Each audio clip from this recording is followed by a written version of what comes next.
Around 5:15 p.m. on Sunday, May 22nd, 2011, 16-year-old Stephen Weersing was riding in the passenger seat of his friend Johnny's car as they barreled through the streets of Joplin, Missouri.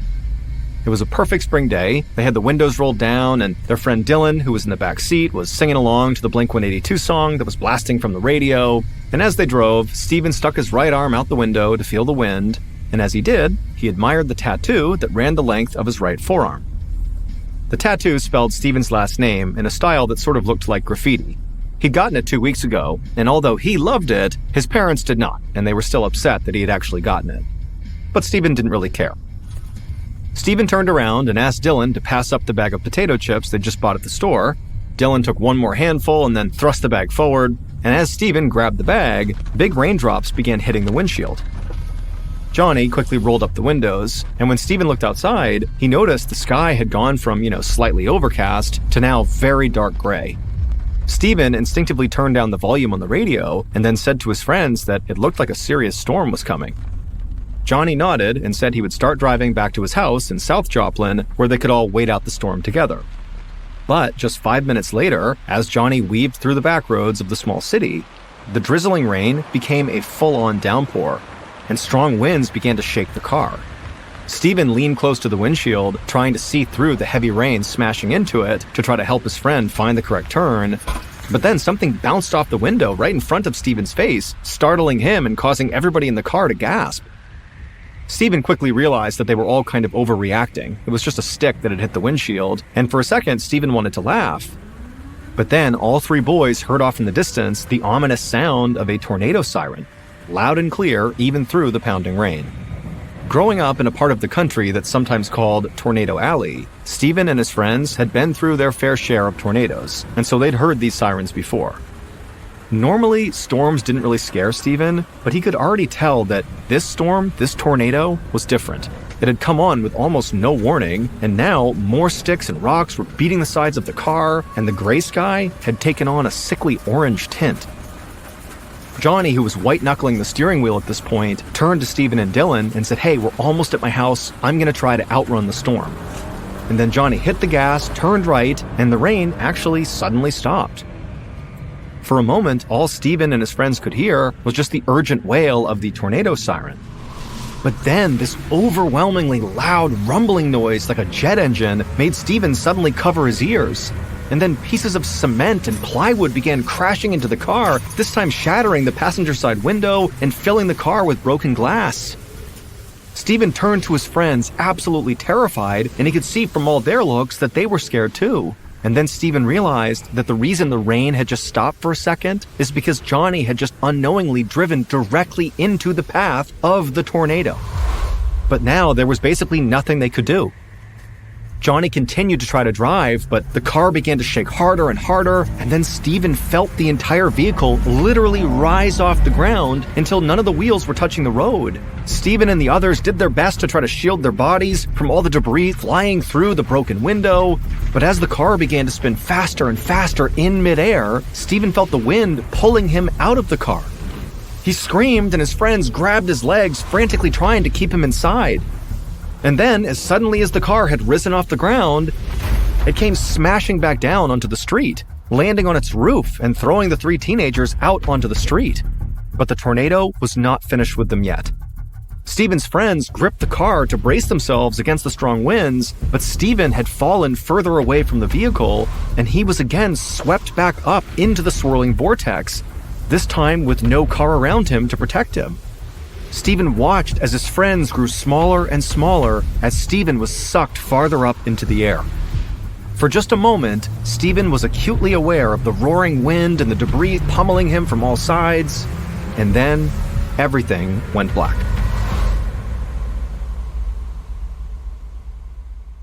On the other side of town, Stephen's father, David, listened to the weather report on TV while he made sure all of his windows were shut and locked. The meteorologist said that a giant, mile-wide tornado was wreaking havoc on the southern part of Joplin, with winds blowing over 200 miles per hour. But even people who lived further north, like David, should still take cover. Just then, David's landline phone rang, and when he picked it up, he heard his ex-wife, Carissa, speaking, and she sounded very concerned. She asked David if he had heard from either of their sons. Ever since David and Carissa had gotten divorced, the couple shared custody of their kids, and both boys were staying at David's house that weekend. Carissa said she'd been trying to get in touch with the boys to warn them about the tornado, but she couldn't get in touch with them. Neither of them were answering their phones. David told Carissa that he had spoken to their younger son, Nathan, and he was safe, but he hadn't heard from Stephen all weekend, which was actually normal, because at the time, Stephen was going through a rebellious phase. Stephen and his dad had gotten into a big argument after Stephen decided to drop out of high school, and lately, Stephen would leave home for days at a time without telling anyone where he was, and he would do the exact same thing when he was staying at his mother's house. But David knew, despite all that, Stephen had a good heart, and he wouldn't just ignore his parents' phone calls when they just wanted to know that he was safe. So David told Carissa he would try to get in touch with Stephen. So David hung up and then used his cell phone to call and text Stephen. He didn't get a response, and as the rain and wind picked up outside and the tornado sirens continued to blare, David started to worry. He told himself that, Stephen was probably at one of his friends' houses, but Stephen had buddies all over the city. What if he'd been visiting someone in South Joplin, in the tornado's path? But there really wasn't anything David could do. With the storm outside, David basically just had to stay home and wait it out before he went out looking for his son. 30 minutes later, David was glued to the news, and the meteorologist finally reported that the tornado in South Joplin had passed and it was now safe for people to go outside. David still had not been able to contact Stephen, so as soon as he heard the all clear, he grabbed his keys and ran out to his car. David planned to drive to the two hospitals in Joplin to check if Stephen was at either one. And as he drove, David felt a bit of relief seeing that his neighborhood was still in good shape. There was debris here and there, and a few thin trees had snapped in half, but nobody's houses or cars were severely damaged. However, David's relief turned to anxiety as he drove further south, where the tornado had actually touched down, and he saw the widespread devastation. To David, it looked like a giant had stomped right on top of the town. Houses were flattened into piles of wood and brick, power lines had collapsed, battered cars and trucks were littered all over the streets, creating roadblocks that were nearly impossible to pass. David turned on the car radio to see what the local news station was saying about the storm, and a reporter came on and said the tornado had been categorized as an EF5, which is the highest on the scale. Thousands of buildings had been damaged or destroyed, hundreds of residents were injured, and dozens of people had already been found dead. David fought hard to keep his anxiety at bay, praying that Stephen had not been in this area when the tornado had come through. Finally, David reached St. John's Regional Medical Center, and he was horrified to see that the huge multi-story building had been decimated too. An entire side of the hospital was now gone, and David could see first responders running in and out of the building, hustling survivors out. And so David just turned and began driving toward Joplin's other hospital called Freeman Health System. As he pulled into the parking lot, David was relieved to see that Freeman was still standing. And so he parked his car in the lot and then ran inside. Entering Freeman Hospital was like walking into a nightmare. The emergency room was crowded with people who'd been injured, some quite badly. David saw one man who had a bloody, obviously broken leg, and there was a woman with shards of glass literally sticking out of her arms and chest. He could hear children crying and the muted sounds of an ambulance pulling up outside. And at least a dozen people were lined up in front of the reception desk, all new patients waiting to be checked in. David didn't want to waste valuable time waiting in that line, so he just started walking around the lobby asking random hospital employees if they'd seen a skinny 16-year-old boy with dark shaggy hair. But everyone he talked to said no. But just then, a doctor came out of the doors that led to the emergency room, and her blue scrubs were stained with blood, and she looked completely overwhelmed. But David just sprinted right up to her and asked her the same question. Hey, have you seen my son? He's 16, he's got scraggly hair, he's skinny, and he also has a big tattoo on his right forearm. When the doctor heard this, in particular the right forearm tattoo comment, the doctor's expression changed, and she told David to please follow her. And she led him through the chaotic hallway and into a room where a teenage boy was lying unconscious on a bed with a breathing tube inserted directly into the front of his neck. His face was so badly injured that David didn't actually recognize him. But then the doctor walked over to the boy and gently lifted up the boy's right arm and showed David the tattoo. and when David saw it, he knew immediately he'd found his son. The doctor said a good Samaritan had brought Stephen and one of his friends to the hospital, and Stephen apparently had been riding around with 2 other teenage boys when their car had been sucked up into the tornado. The other 2 teenagers were okay, but Stephen was not. He was in terrible shape. He had a serious head injury, several cracked ribs, a punctured lung, and a deep open wound on his abdomen that left the right side of his rib cage totally exposed. But despite all his injuries, the doctor said that hospital staff had been able to stabilize him. And so right now, the doctor said he was doing basically as well as he could be, and they hoped he would just continue to improve. David was shocked and horrified and heartbroken to hear what his son had gone through, but the doctor at least sounded somewhat optimistic, which made David hopeful too. And so David thanked the doctor and then called Stephen's mother, Carissa, to tell her the bad news. 5 days later, Carissa sat beside her son's hospital bed, wishing that Stephen could talk to her. The doctors were keeping him in a medically induced coma so that his brain could heal from his traumatic head injury. But Carissa spoke to him anyway, telling him that she loved him and that he was strong. And she wanted to believe that her son could hear her because he did seem to be doing better. Some of Stephen's bruises were lightening up, and the smaller scrapes and cuts he had were starting to heal as well. But one side of his face was still covered in a thick scab, and Carissa had not yet dared to look beneath the huge white bandage that stretched from her son's belly button up to his right armpit. Carissa reached out to hold Stephen's hand, and she noticed that his fingers looked bigger than usual, like they were swollen. Carissa got up and walked to the other side of his bed, and she saw that his other hand looked swollen too. A few minutes later, when a nurse came in to check on Stephen, Carissa asked about Stephen's hands. The nurse looked closely and said the swelling in his hands might be caused by an infection inside of his body. The nurse did not seem that concerned, but she told Carissa she would ask the doctor to get Stephen started on a course of antibiotics right away, which should help his body fight off this infection. Carissa nodded and gave the nurse a weak smile like she was okay with this answer, but inside, she had no idea what kind of infection caused a person's hands to swell up so much. But the nurse did not seem like she had any time for questions. She was already rushing out of the room. Carissa knew the doctors and nurses were doing their best, but they were clearly overworked, and it worried her that they hadn't noticed these signs of Stephen's potential infection. But Carissa just felt glad that she was at least there to look after her son and make sure his medical team didn't miss anything. And so she and David agreed to coordinate their schedules so that at least one of them was always by Stephen's side.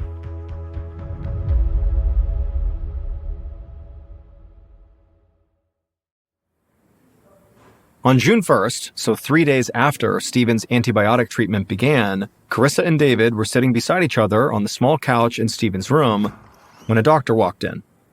He had a grave expression on his face as he told the parents that the antibiotics did not seem to be working. In fact, the swelling in Stephen's hands had only gotten worse. And now he was also running a fever, and his blood pressure kept jumping and then plummeting. The doctor said that with every passing hour, Stephen's condition was getting less and less stable. And the doctor admitted that the hospital didn't have the resources to take care of Stephen at the moment. They were struggling just to find beds for all the patients who'd been injured during the tornado. The doctor said that what Stephen really needed was a team of doctors who had the time and space to care for him properly. So they suggested having Stephen airlifted 150 miles north to Children's Mercy Hospital in Kansas City, Missouri. The doctor promised Stephen would get better, more specialized care there than he could in Joplin. For the parents, this was not even a question. Of course they would take Stephen wherever he needed to go to get better. So just a few minutes later, Carissa watched as medical staff loaded her still unconscious son into a medical helicopter, and then David jumped in after him and gave Carissa a hesitant wave goodbye. Carissa backed away and watched as the helicopter took off and began its journey, and then Carissa headed out to the parking lot, got into her car, and began the long drive north to Kansas City.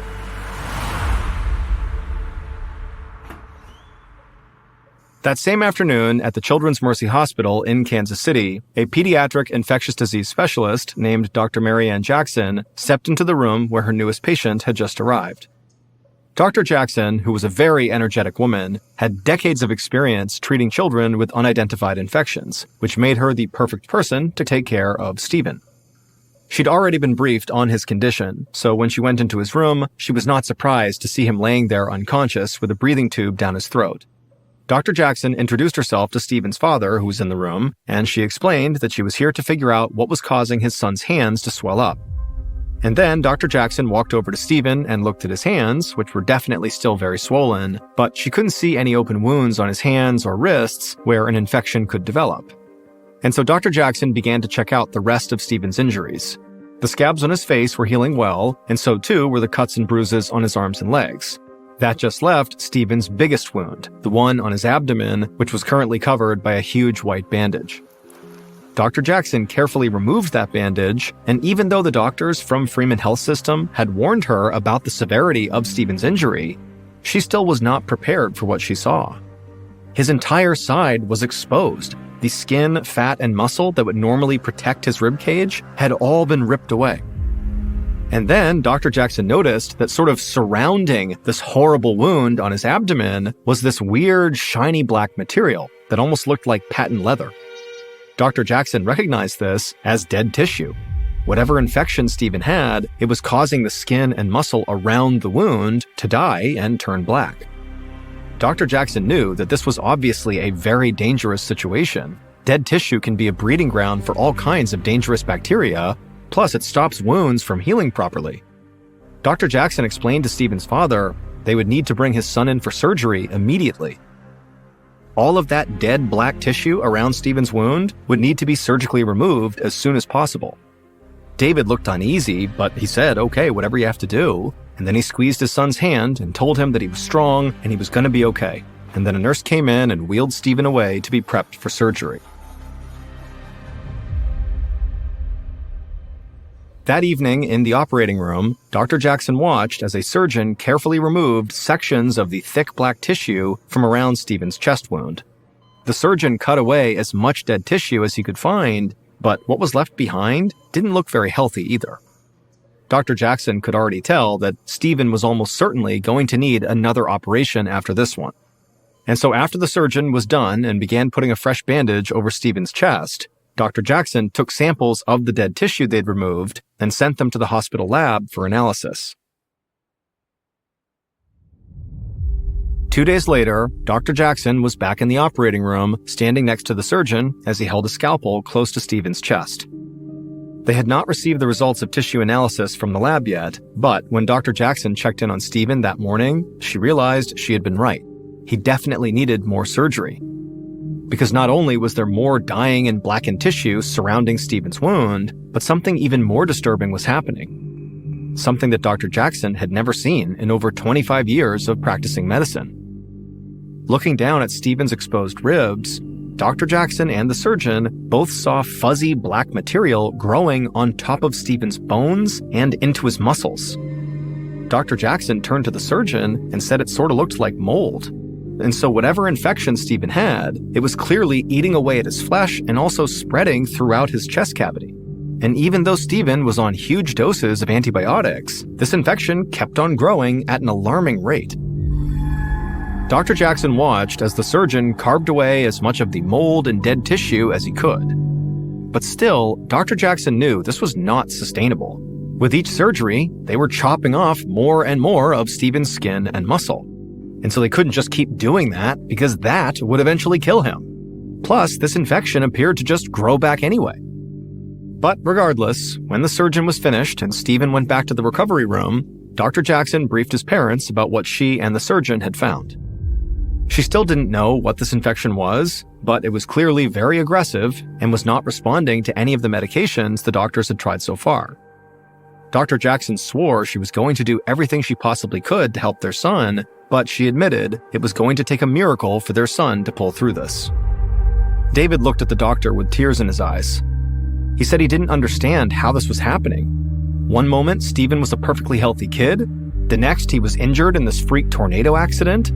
And now his body was being ravaged by some kind of mysterious flesh-eating infection, and nobody could tell them what it was, how he got it, or how to help him. It just didn't make any sense.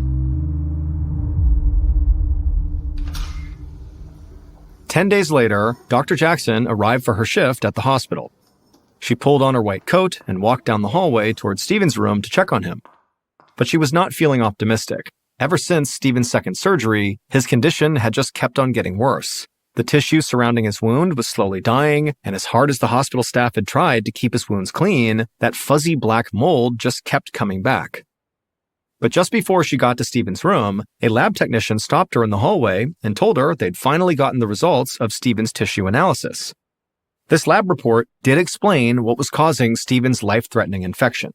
And while Dr. Jackson was glad to finally have some answers, she knew that this diagnosis was not good news. The rare infection that was ravaging Stephen's body had less than a 20% survival rate, and the only treatment was absolutely brutal. Surgeons would need to cut every last bit of the infection out of his body. And so just a few hours later, Dr. Jackson was once again in the operating room with the same surgeon who had performed Stephen's first 2 surgeries. And as the surgeon sliced away mold and dead tissue, he suddenly turned to Dr. Jackson with a horrified expression on his face. Now, the mold was not just on Stephen's bones and in his muscles. Mold had also made its way into Stephen's lungs, liver, and heart. In order to get this infection out of Stephen's body, the surgeon was going to have to remove parts of Stephen's vital organs. Dr. Jackson told the surgeon that they just didn't have any other choice. Stephen might die if he lost parts of these organs, but he would definitely die if the surgeon left any trace of the infection behind. So, the surgeon very carefully began to cut away moldy sections of Stephen's lungs, liver, and heart.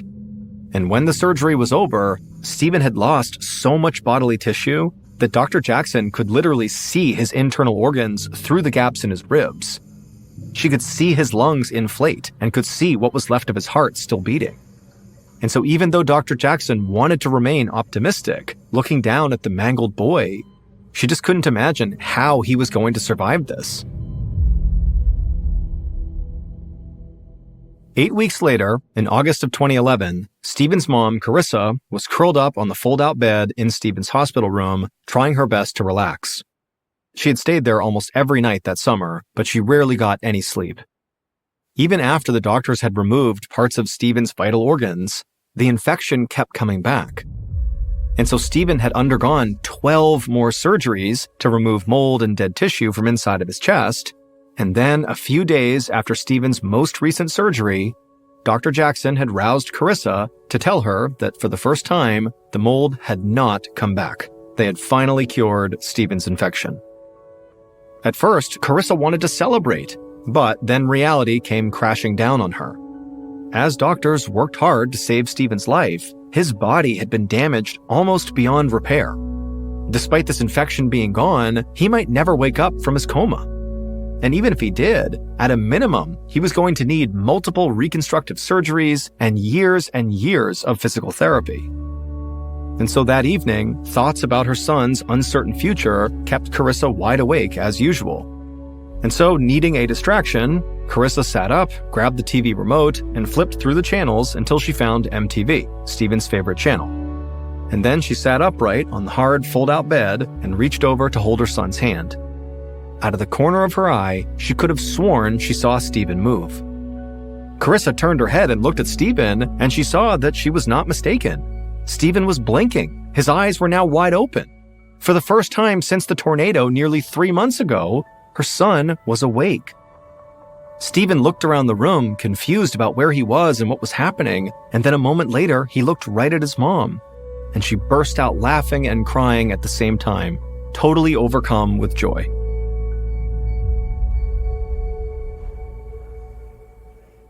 The following morning, Dr. Jackson stood next to Stephen's hospital bed. Stephen's parents were both in the room, and they both looked happier and more energized than they had in months. Although Dr. Jackson had been treating Stephen since June, this was the first time she was really meeting him, and the shaggy-haired teenager had a lot of questions for her. He said that the last thing that he could remember was tumbling out of his friend's car and being pulled up into the tornado. He had no idea what happened after that.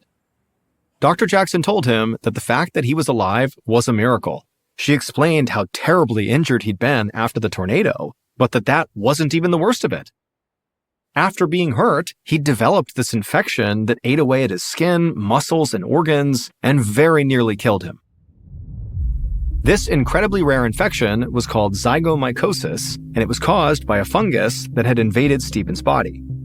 The fungus blocked off his blood vessels, causing his skin and muscle tissue to die and rot. At the same time, it grew rapidly inside of his body, appearing as black mold on his ribs and in his muscles and organs. This fungus usually lives in water or underground, and it doesn't normally make people sick. However, during the devastating tornado, which killed over 150 people and injured thousands of others, this fungus had been swept up into the vortex. And after Stephen's chest was cut wide open, that fungus that was in the tornado was literally blown into his chest cavity, where it took hold and began multiplying quickly. The Centers for Disease Control and Prevention determined that 12 other people who were affected by this tornado had also developed the same horrible infection as Stephen because they had open wounds and the fungus was blown inside of them. But Dr. Jackson actually told Stephen that compared to some of the other victims, he was one of the lucky ones. 5 of those 12 other people affected by this fungus had died. Stephen had to spend another 3 months in the hospital before he was healthy enough to go home. Even then, he underwent multiple reconstructive surgeries and was left with a giant scar stretching from his belly button almost to his neck. But much like the tattoo he got when he was 16, Stephen feels like his huge tornado scar is an important part of his story because it shows how far he's come. After his battle with deadly fungal infection, Stephen decided to go back to school and finish his education. And today, he's a proud father to 4 young kids, and he couldn't be happier. Although, from time to time, he still has nightmares about the tornado that changed his life.